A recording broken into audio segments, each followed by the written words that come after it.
Happy Monday, November 9th. It is a brand new episode today, number 563. Let There Be Talks are out there in the planet, out there in the universe, out there in the world.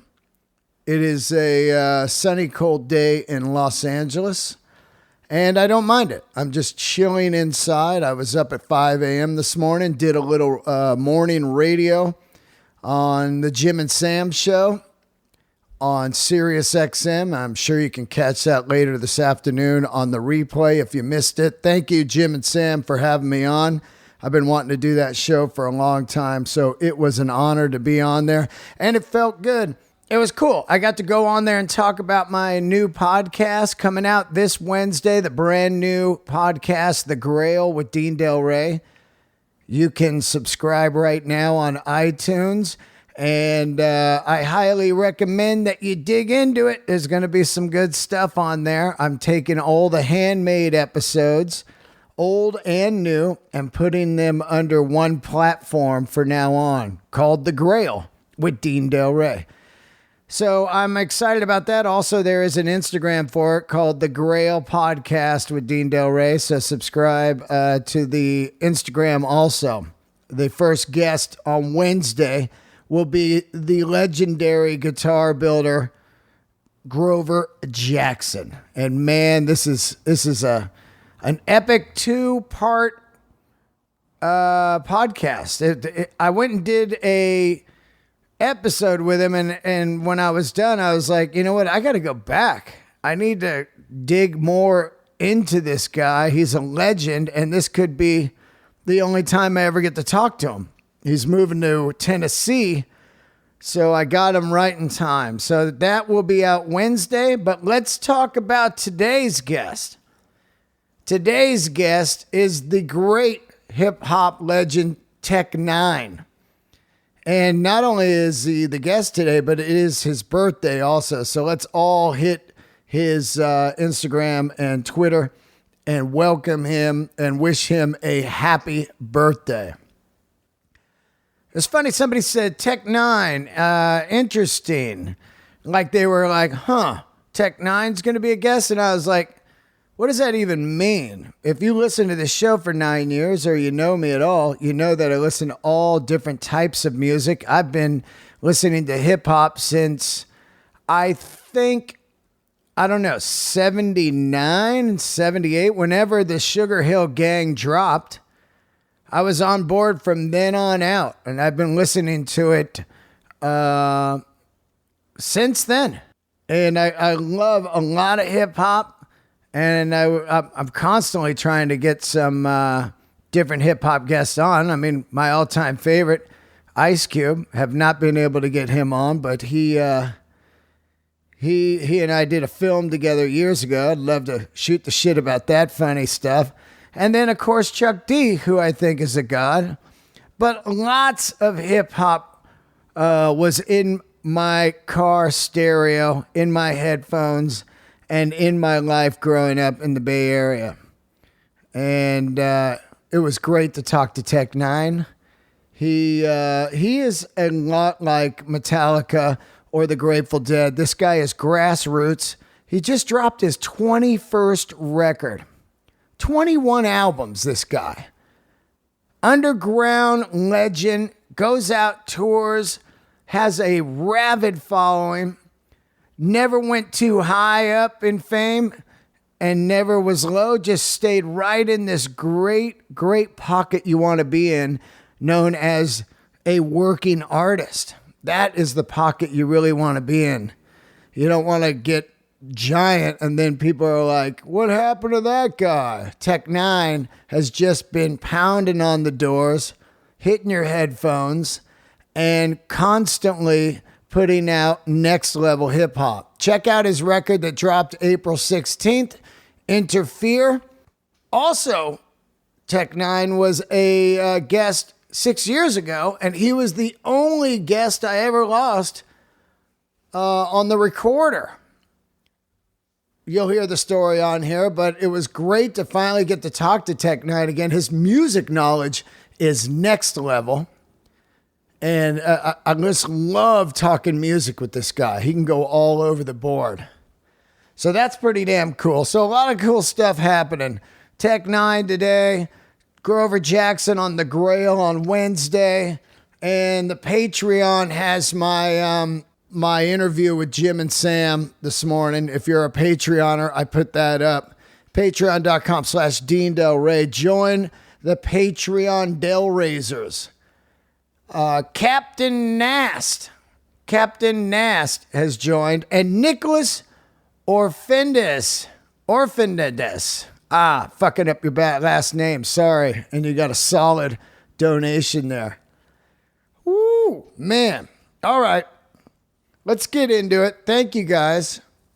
And keep the candles lit and all that good stuff. Stay solid, stay healthy, stay happy, exercise. And, one last thing. Oh, man, I almost forgot. I'm going to be out on the road with Bill Burr. We're doing some fucking stand-up shows. Can you believe it? Like it's 2019. Go to BillBurr.com. See the Texas dates. Texas or Dean Del Rey. I'll put them up on my website. I haven't been on my website in 7 months. There hadn't been anything to update. But it's Texas, December 1st through the 7th, I believe. Dallas, Houston, and Austin. Come on out. God, we're going to do some comedy. It's going to be fun. I love all you guys. Keep the candles lit. Here he is, the legendary Tech N9ne. How the hell are you, dude? I'm good, brother. A great shirt, Halloween. Oh, yeah, Halloween too, man. Old school, man. You know what I'm saying? John Carpenter. So fucking good, dude. Oh, man. I don't know if you remember me, but I did an interview with you probably like 6 years ago at Ross Robinson's house. Yes, sir. I remember. And this shit it's the only interview I ever lost. Really? Yeah, the only one. What happened was we were there and we were working in his kitchen and someone walked by and unplugged it about 3/4 in. And then I just plugged it in like no big deal. And then I got home and I only had the last 15 minutes of the interview because with Zoom, you need a digital stamp. There has to be an ID at the front and the back, and it was gone. Yes, sir. That's crazy. And you know what? I called Zoom right away and I said, hey, here's what happened. I was interviewing someone and then it came unplugged. And before I could finish, the lady goes, it's gone. Wow. And I go, what? And she goes, yeah, you got to run batteries in it at all times as a backup. And then I just learned from that day on, and I've done 650 episodes. I only lost that one. And it was one of my favorites. Yes, sir. Hey, man, it's like now we're here again. Here we are again. Yeah. We're better. We're older and better. So it'll be better. I think I had hair. I think I had hair back then. I don't know if I had hair back then. I might not have. No, I didn't have any hair back then. Yeah. I love your background, by the way. Oh, that's your new album cover, buddy. And you know, it's so cool. That's a great cover. Where did they shoot that? Is that all done on the computer or did you actually shoot that somewhere? They shot it out here in the woods of Lee Summit, I think, Lee Summit, Missouri. And you were actually out there or did they drop you in? No, they just dropped me in. God, it's beautiful, man. I wanted to be there, but they told me I didn't have to be there. You know what it looks like? It does look like some scary movie, you know? Yes, it does. Yeah. That's what I'm into. What's your favorite? Halloween 2. My mom took me to go see it, I think back in 78 or something like that. I don't know. And I never forgot it, man. It connected to me and my mom, you know what I mean? And it was just something about the synthesizers back then that John Carpenter used to make the music. It just made the theme song even more creepier. And the fact that most of it took place in a hospital, and I can't stand hospitals, perfect horror movie. Well, with me, The Exorcist was scary to me because it did seem like maybe you could get possessed when you were young. You didn't know, you know? That's why everybody feared it then, and that's why people fear it now, even grown-ups. Perfect topic for October. Here we are rolling up on Halloween. I just think about all those poor people that don't get to go trick or treating. You know, it's just another world now. Can you imagine trick or treating on Zoom? Lame. No, I could not. I don't. I mean, if you trick or treating on Zoom, how would you receive your candy? Yeah, yeah. I think it's just digital candy. You know, you're just screwed. Oh, that don't make no sense. That don't make no sense. You can't get diabetes from digital candy. You're right about that. That might be the safer option. Yeah. Where you at, man? Are you in Kansas City? Yes, Kansas City, man, at my loft. Oh, you got a loft, Brad. That's always my dream to have the big loft, you know? Yeah, I just in between moving houses, I've always wanted to have a loft. So I bought the biggest one uh, downtown Kansas City with the highest ceilings because I have a 12-foot Christmas tree that I leave up. You know what I mean? So I needed to have one big enough with high ceilings. You know what I mean? But we've been looking for our house for a while now, and I think we found the area finally. You know? That's so cool, man. I love it. There's nothing like that loft dream in your mind as an artist, right? You're going to set it up. You're going to get some pinball machines and video games. You're going to have a studio in the corner. You know, you could drive a car. And mine was always the dream of like the New York one where you drive the car into the elevator and then your Yes, car sir. and motorcycles are in there too. Yes, sir. You know, I really love your story. And the last time we talked, it was mind-boggling. Your classic rock knowledge was just so on point. Oh, I mean, yes. you and I were going back and forth on classic rock, and you're 48, I believe. I'm 54. So you grew up in that era of fantastic radio stations that played everything, right? Q104, yeah, here in Kansas City. That was the rock station here. You know what I mean? Yes. You and I were talking like Boston, AC/DC, you know, everything. Yeah, White Snake, everything.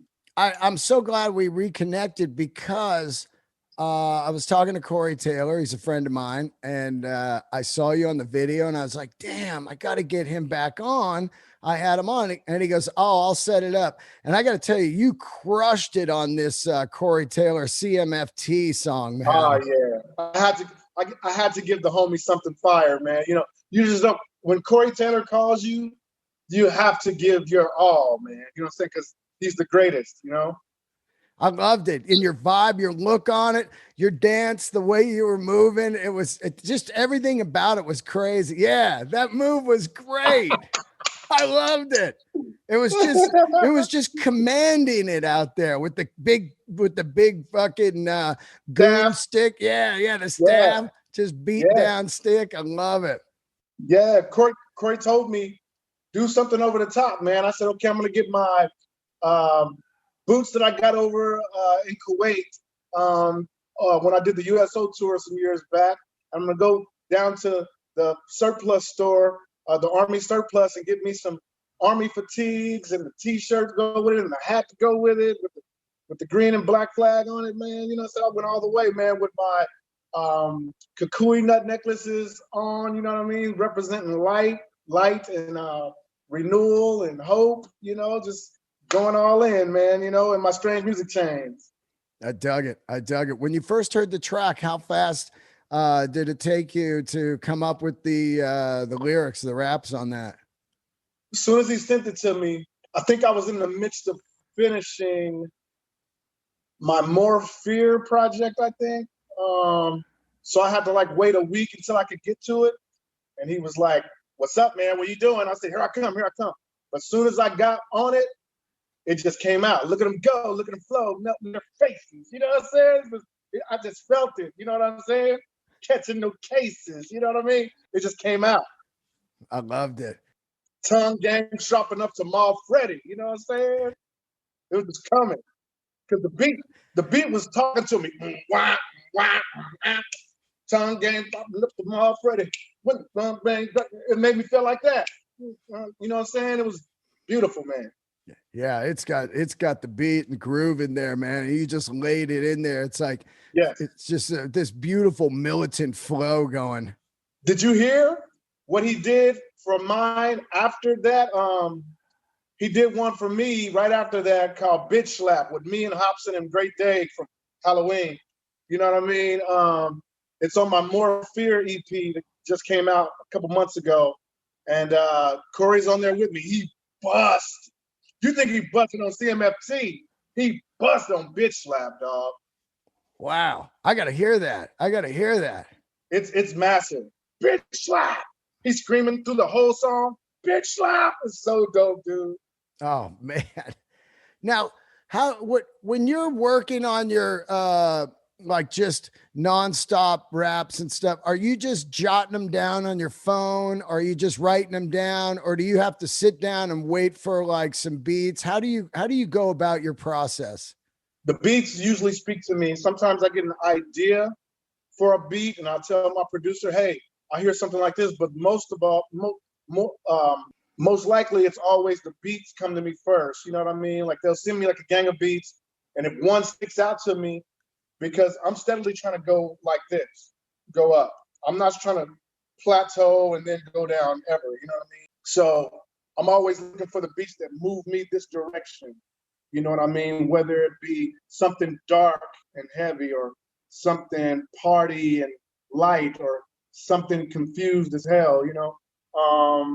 The beats usually tell me exactly what pitch I want, what cadence I'm gonna choose, what topic I'm gonna speak on, you know? Because if the beat is crying, sometimes I'll make the lyrics cry with it. But on one of my songs on More Fear EP, it's a song called Inside, where we do this kind of like rap pack.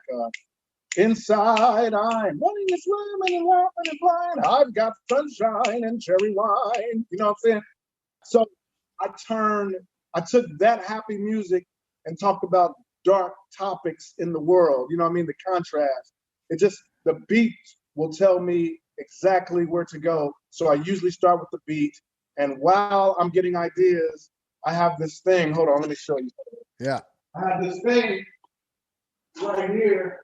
And this is my lifesaver. You know what I'm saying? It's called a dictaphone. Oh, Dictaphone dude, I wrote every joke on the planet on that when I first started comedy. Yeah. So you know what it is. You know how you can keep this right next to your bed and you wake up out of your dream and put it in there and you won't forget it. When I write my rhymes, I'll get it and start from my head, and I'll get the first line, and I won't record it until I get 4-bar segments. So I'll study it a little bit, then I'll put it on my recorder. Let me see if you can hear something. Let me see. I never let anybody hear stuff on my recorder because it's embarrassing, because I'm whispering, you know, because it's usually at night when everybody's asleep, you know? Yeah. I gotta see it.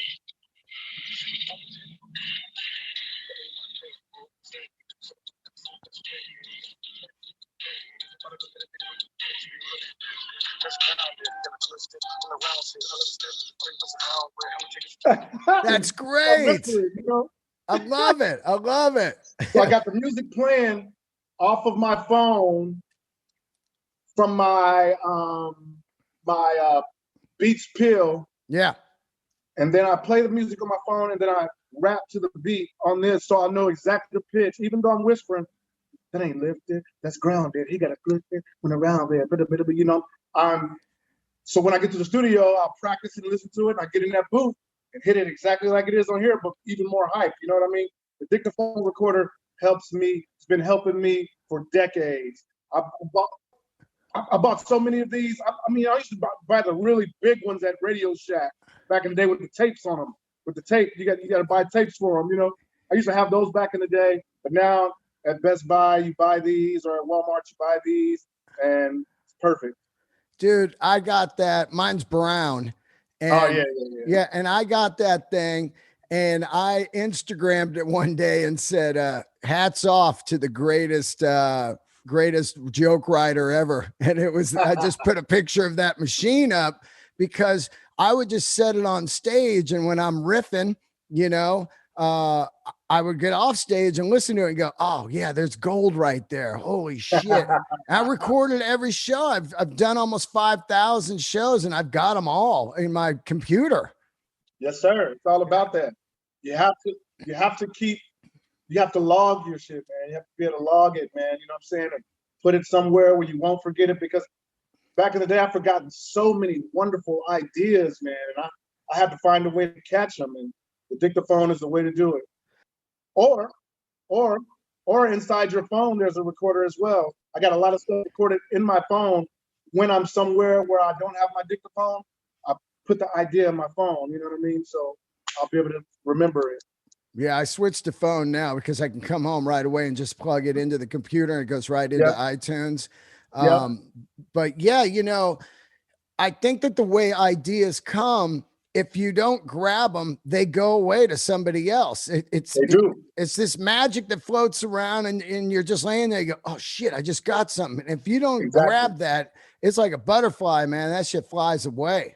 It does, man. It does. And we're in the kind of business to where all those ideas matter, dude.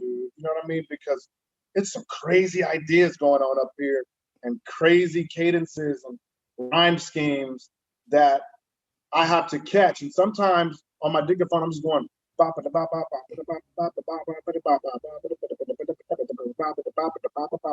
you know, and just remember the cadence. You know what I mean? Totally. To a certain beat that's in my head, because I don't want to even forget the cadences, because I'm always trying to do something different. You know what I mean? Cadence wise and rhyme scheme wise, you know.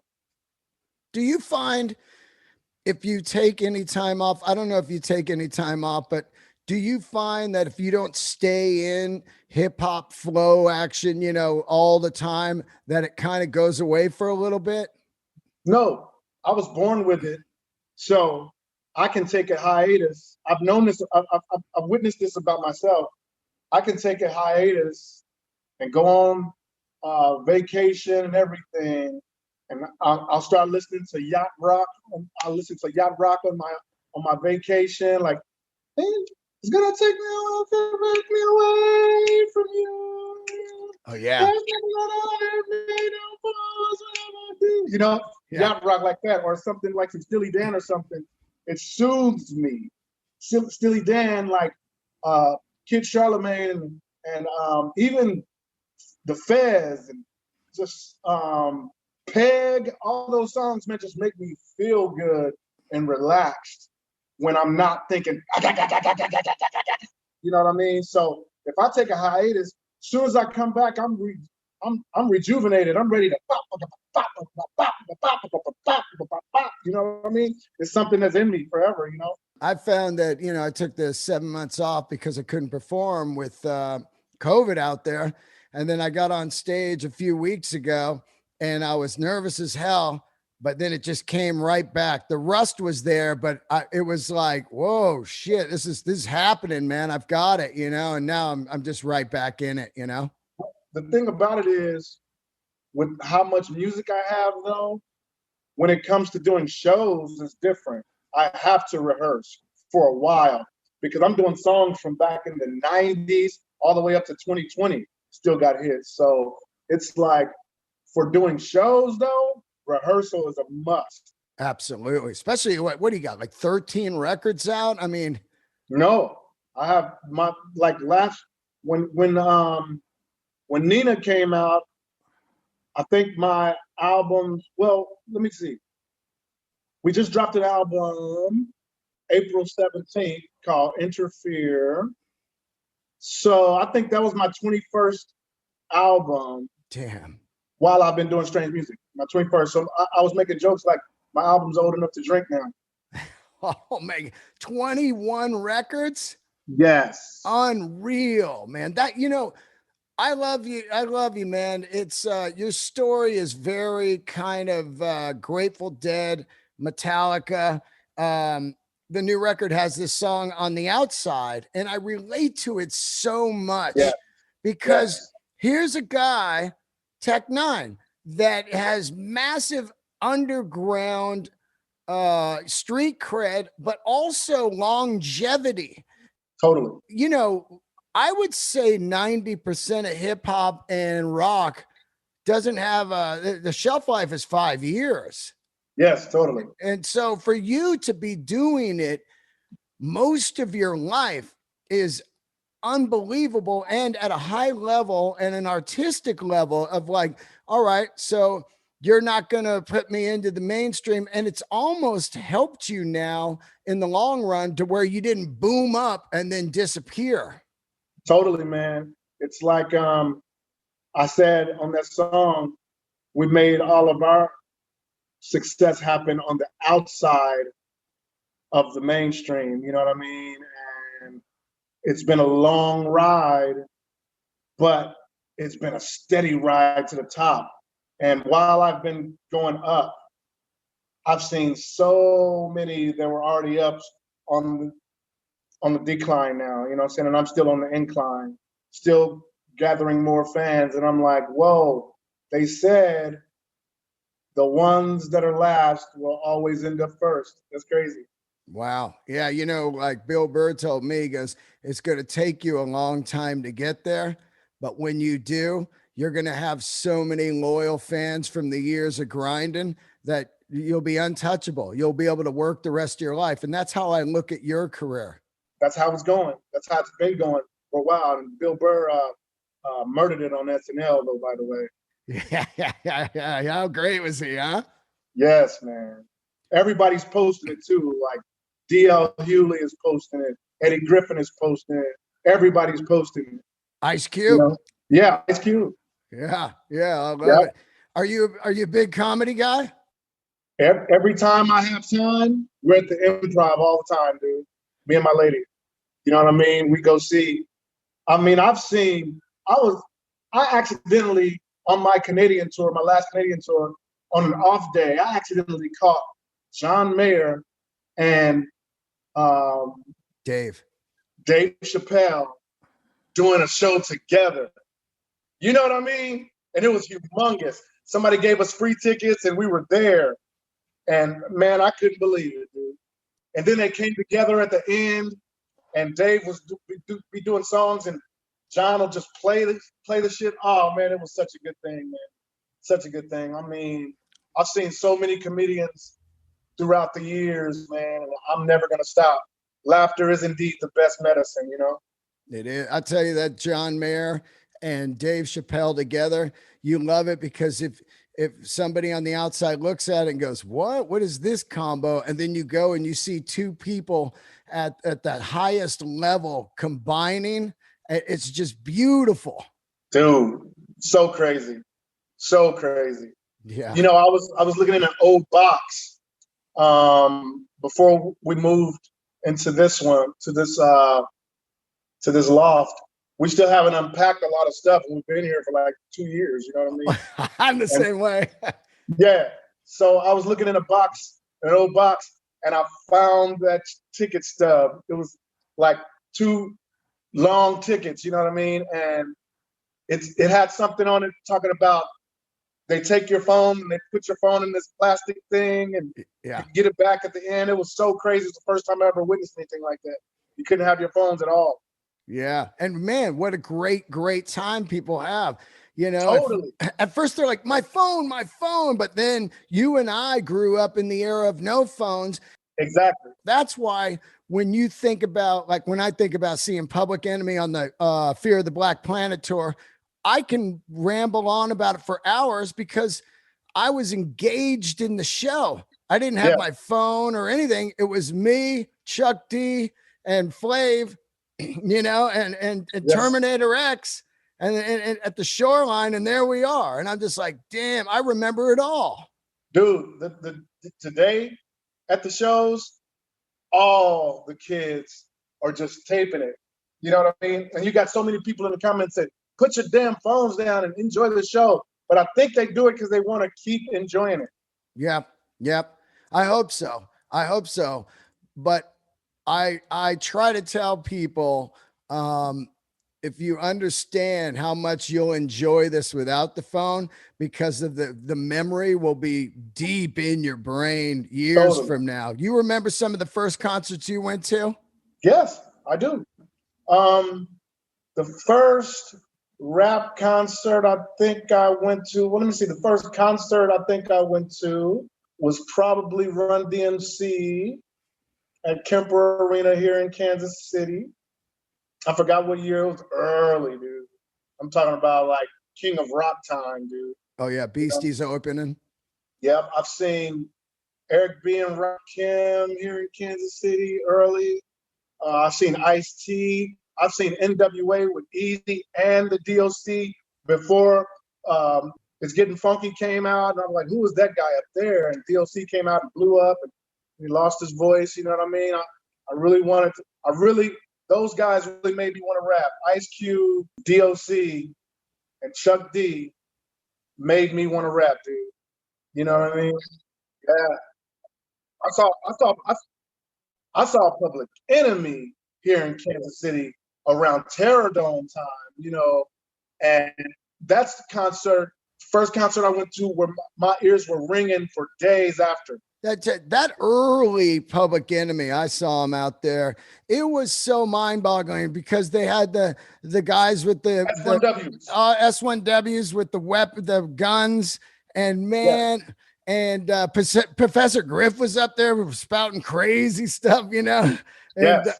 And it was, it felt so, I say this a lot. It was the next phase, Public Enemy, NWA. That was the next phase of metal music to me. They were pushing it, and they were totally outrageous, Exactly. They taught me how to be a performer, man. Oh yeah. To have a show. Absolutely. And then, I was into hip hop early on, started with Sugar Hill Gang and then just kept going. But I grew up in the Bay Area. There was guys out there that were killing it. I love this guy, Paris, man. He was fantastic. Come on, man. I had the Paris albums, like Bush Killer. I had all that, man. I had all this early stuff, everything. The Devil Made Me Do It. That shit is unreal. Oh, man. Paris, man. Oh, that was such a wonderful artist, man, because it was right in the vein of the Black Power movement, like Public Enemy. You know what I mean? Yeah. Oakland rapper, so heavy Black Panther influenced, messages all over. And he really got chopped down on Bush Killer, man. I think it just, I know. Yeah, I mean, it was gone after that. I know. I didn't hear from him after Bush Killer. It was unreal. I found out he did a record with Public Enemy like 15 years ago or something, maybe 20. Somebody sent it over to me. I was like, this is incredible. No, I didn't know. I didn't know about that. I didn't either until somebody sent it to me. It's wild. That's crazy. Let's talk about some of the rock that you've worked with. You worked with the Deftones, which is pretty damn cool. I toured with the Deftones. No. Did we tour? No. I went to a couple of their meet and greets. That's why I thought that I toured with them. But I followed them a couple of times regionally around KC. And the guys were always talking about linking and doing some music. And I was like always down to do it. And then the song came that fits, really well. You know what I mean? Right. And that was a wonderful thing. That was a wonderful experience. And whenever they came to Kansas City, I was always backstage rooting for them. Deftones band, some real brothers, man. Yeah. Real down to earth guys too. Great music. Yeah. I think Stephen played on our song too. That's badass. Yeah. That is badass. I've done so much music, man. It's hard to remember everybody who's on the song. Oh yeah, dude. I mean, your musical output is unreal, man. Unreal. Mm-hmm. Let me ask you being in the game now and being in so long, where does the money come from now? Is it strictly just live because everything's just free as far as the music? We've toured so much that our merchandise sells all year round, dude. Oh, wow. You know what I'm saying? And our YouTube views, everything, man, our streams, it still comes in, dude. I haven't toured. I got off tour last September. This is the longest I've ever been home, for like a year, man. And I needed this break. My voice needed to break. My knees needed to break. You know what I mean? Right. And so when it's time to go back, we'll come back in full force, even stronger. But our revenue, man, it seemed like it doesn't stop because our fan base is built in. So I can drop an EP, or I can drop now. Of course, because of streaming, the paycheck is way, way less. Right. Right. You know what I mean? Yeah, And right. that's bound to change. I tell people this too shall pass. I think, you know, we kind of feel like it's going to be like cable television, how it started off free and then it costs a little bit, then it costs a little bit more. Now it costs so much, you know, and it got to be more fair to the artist. Well, that's what I'm Yeah. talking about. 100%. I mean, Totally. you know, if all the artists tomorrow refuse, if all the artists tomorrow refuse to put their stuff on streaming platforms for like 2 months, a new deal would go down. Imagine Spotify, iTunes, Amazon with no music. Imagine that. Exactly. It would just be Spotify.com. There would be no nothing. I know. There's people's involvement in it. They feel like they have to be, you know. I know. Yeah. Like it's just like if everybody stopped paying taxes, they can't take everybody to jail, you know. Yeah. Well, the way I look at it is if we're not able to tour and you pulled the music off because it's the only way you could get revenue right now, and everybody pulled their music off, it would be the perfect time to strike, you know, Yeah, be like, totally. sorry, we have no income coming in. We need to up this income on the streaming. Totally. We've been people at the like spearheading that kind of thing, man. You know what I mean? Like trying to push for more percentages and everything. So Well, COVID has made streaming of anything 100% way bigger and mandatory, because since we can't tour and you can't go to the movie theaters and you can't go to a concert, now it's like, okay, streaming. but we always figure it out. That's why November 7th, the day before my birthday, Yeah. you're gonna get to see a Tech N9ne show worldwide. Oh yeah. You know what I mean? A virtual Tech N9ne show. We built a stage at our sound stage. Oh man, it's gonna be massive. We start rehearsals, I think, this week. I think. Yeah. Wow. Now, do you go out with a live band? Yeah. The second one is gonna be the live band. The first one is just gonna be me and Chris. It's crazy. That's You know what so I mean? cool. Yeah, man. And where can they find this? Will it just be up on your website and they can pay to watch it? I have to find out first before I say it. Yeah. Because I know we've been working with a company that specializes in the live stream, and I don't know the name of it as of this moment, but I'll find out. Yeah. And we'll let the fans know as well. I'm sorry I don't know. Oh, that's all good. Yeah. Run me through your kind of average work day, because I work for myself and so do you. So if you don't work, nothing gets done. But I seem to be working more during COVID than ever, as far as constantly keeping my brain going of I've got to survive this. So run me through what a day like is for you. I woke this morning. I woke up at 8 a.m. I look at all the news. I'm happy about LeBron winning the fourth, you know, and I'm watching all the other news, the presidential news. I'm just feeding my brain. And then I got up out of the bed like around 10. I eat my breakfast burrito with my protein shake. And I started talking back and forth. I look at my emails and I talk back and forth with my crew at Strange about my photo shoot tomorrow for my EDM project that's coming out soon that nobody knows about. Wow. Dropping all kinds of cool exclusives. Yeah. So I'm talking back and forth with Rob Pryor on the artwork for it. You know what I'm saying? I'm doing that business over the phone. He's sending me things to look at. That lasted from like 11 till 1, maybe, dealing with getting a painter there to paint the logo on my head at my photo shoot tomorrow. Also, in between all that, doing all that, talking to an artist out in London, England, named Kid Buki, who I just did something with, and we're trying to get that business taken care of. I've been doing that today. Have I eaten my lunch already? Did I eat my lunch already? I think I missed my lunch. Yeah, I'll I've probably been get it there. right after this. Oh, my lunch is waiting over there. It's bruschetta pizza. I forgot to eat it before I got on this.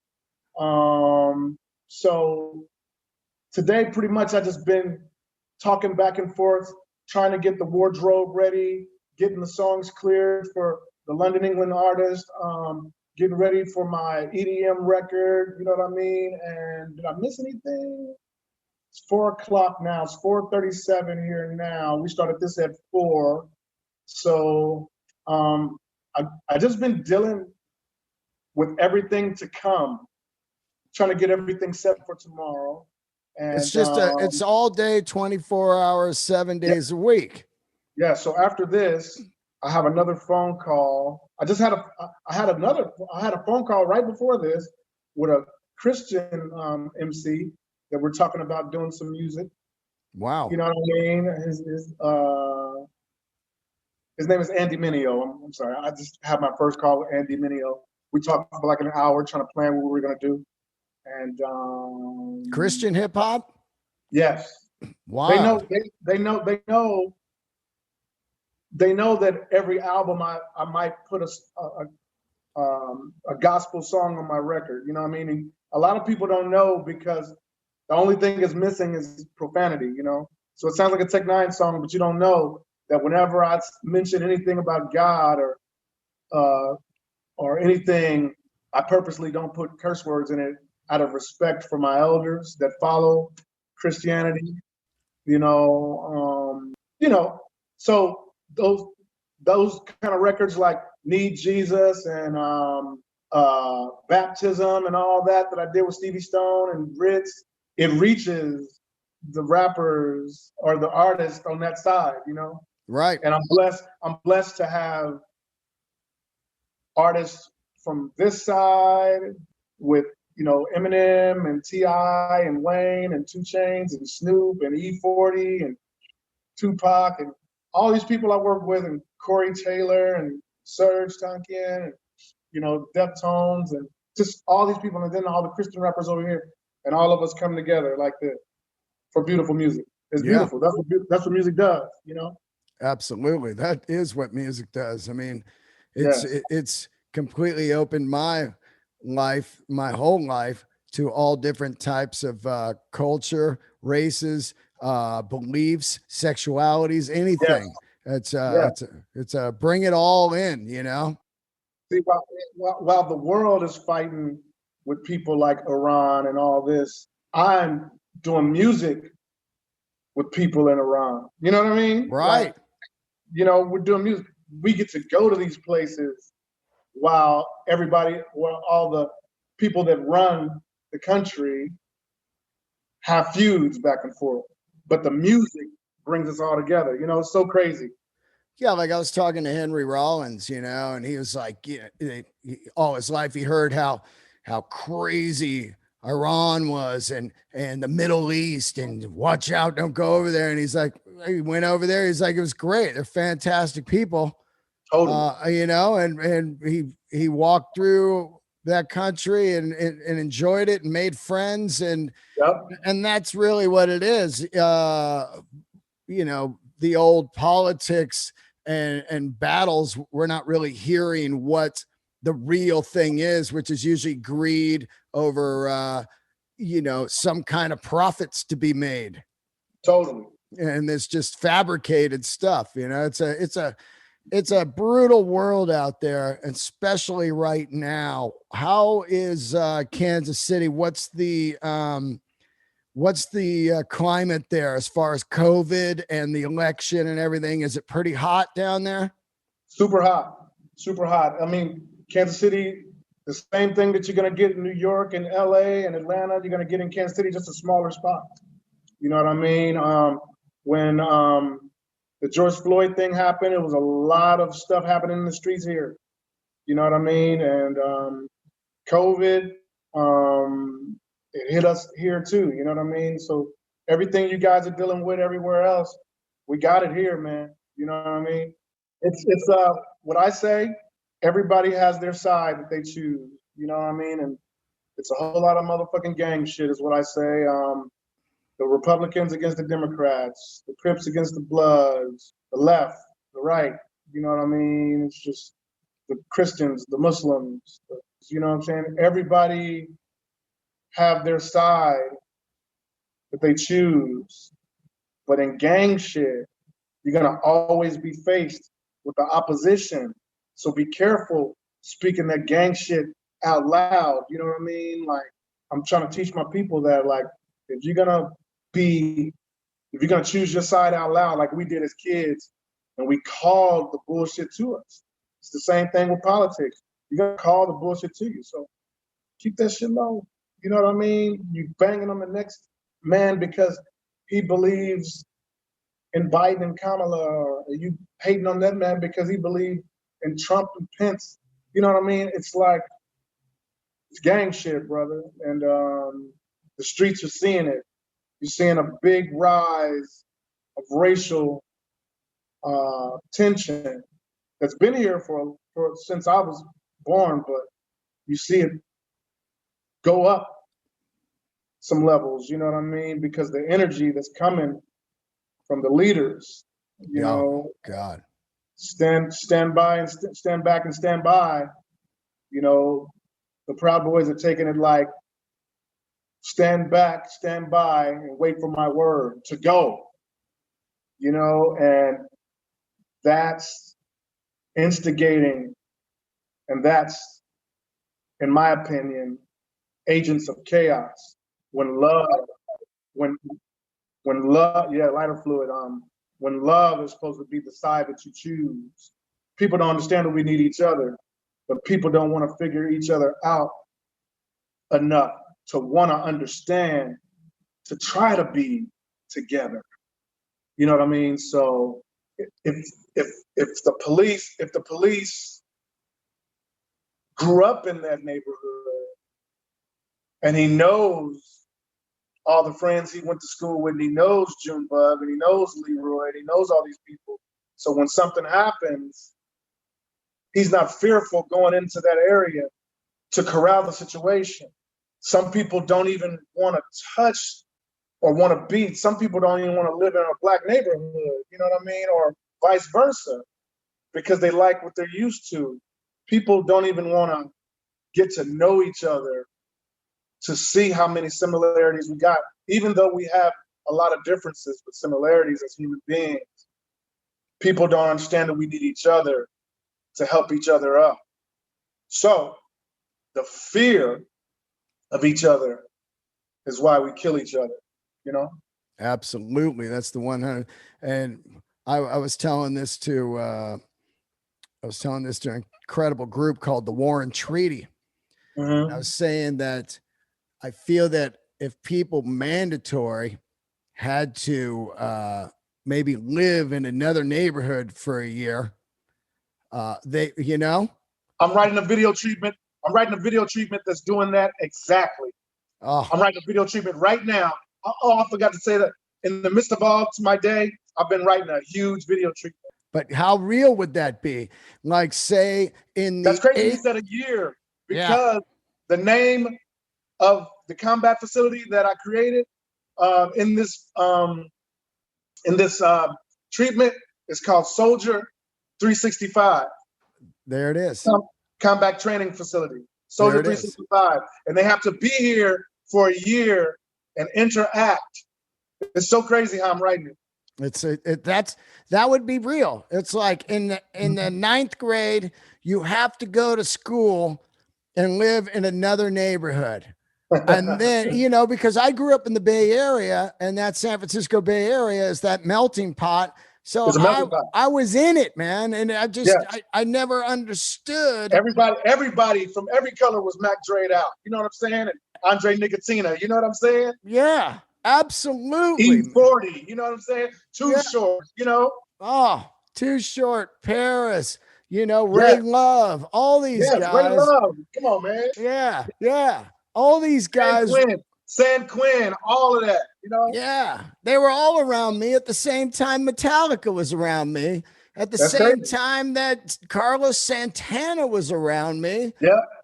and the same time that the Dead Kennedys were around me. So it was Yeah. just all, and art is really, as cliche as it sounds, is the key to peace. There you go. That's why I chose this profession, because I've seen my music bring all creeds and all walks of life together. And I've seen Jay-Z and 311 and NERD do it on the Sprite Liquid Mix tour back in 2002. I was on that tour and I saw them bringing people together. I've seen what music can do as far as togetherness, and that's my mission. It's beautiful. It's beautiful. Before we get out of here, what do you think hip hop needs to do in the next wave to keep it fresh and radical? Because, we got we had the disco type of hip hop with Sugar Hill Gang and all that. Then we got into the gangster rap, which really exploded it. And then we got into that popping bottles, clubbing era. And then we got into just kind of, it's almost, I don't even know the wave it is now. It's kind of out there, just feeling it out for the next big thing to pop. What do you think? I think real shit always shines, and that's why I'm still here. I think whatever your reality is, the drums are going to change, the sounds are going to change. Jim Morrison said it back in the day. He said it's going to be little space beats. You're going to have weird sounds. We're there. We Pharrell got us there with the Neptunes. You know what I mean? And now everybody has a robotic voice with the auto tune. Everybody. So, but there are others that do that real music, whatever their reality is, because a lot of these people that use the auto tune, they're speaking their reality, no matter if people like it or not. They're speaking their reality from the hood, and that is what we call the hood frequency, and it's been that way for some years now. And I remember Jay-Z said "death of autotune" years ago, but it's still going. So he was wrong about that. I think the kids are going to always dictate what is hot. I think the industry came together with some dark people and said that they weren't going to sign any conscious rap to get gangster rap and people that are talking about killing to influence the children so they can keep the penitentiaries packed. So with that in mind, you have Tech N9ne, you have Kendrick Lamar, you have J. Cole, you have all these people, you know what I mean, that will always push the levels of hip hop. You know what I'm saying? Eminem will always push the levels of hip hop.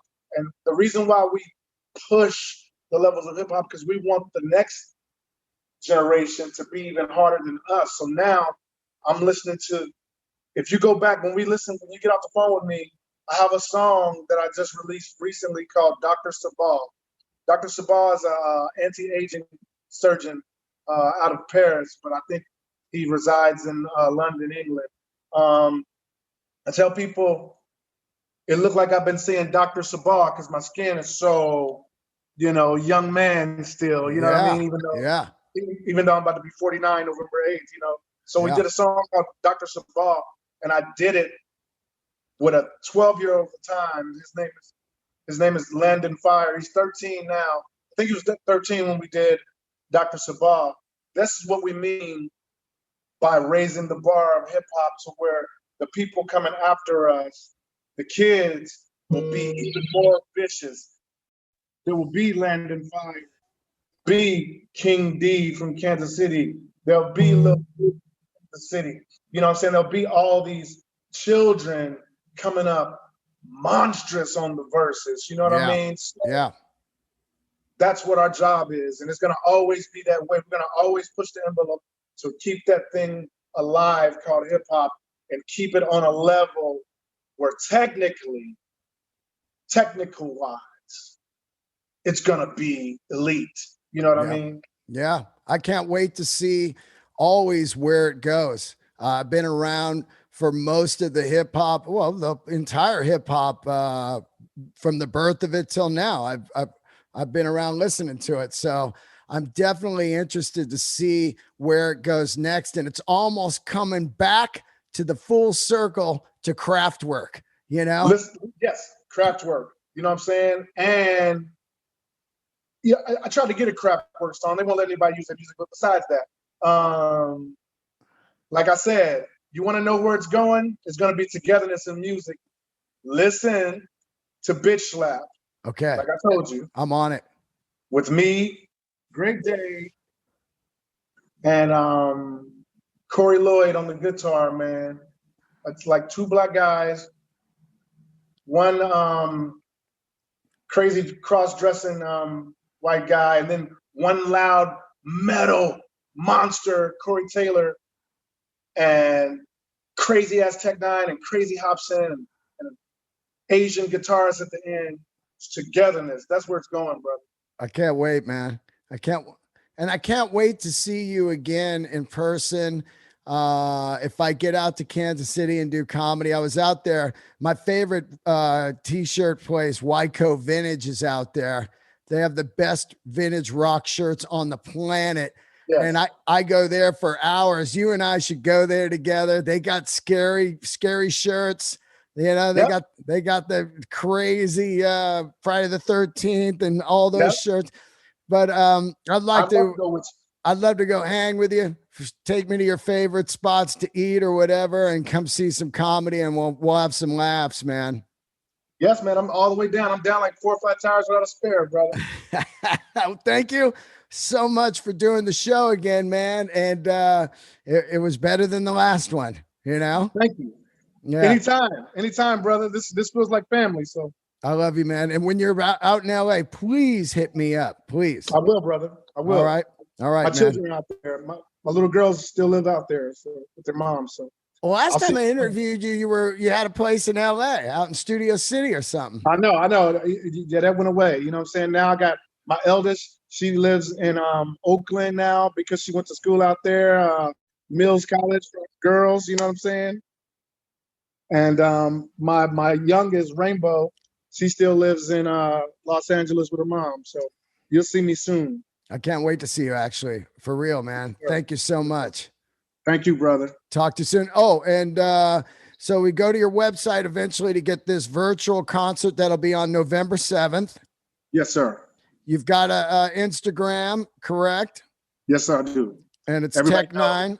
Everybody knows it's Tech N9ne, the real Tech N9ne on Instagram, you know what I mean? And Tech N9ne on Facebook, you know what I mean? You know how to spell my name, CHN9NE, you know? Yep. I love you, man. Stay in contact with me, brother. Thank you, brother. Much love to you. Thank you. See you later. All right. Later.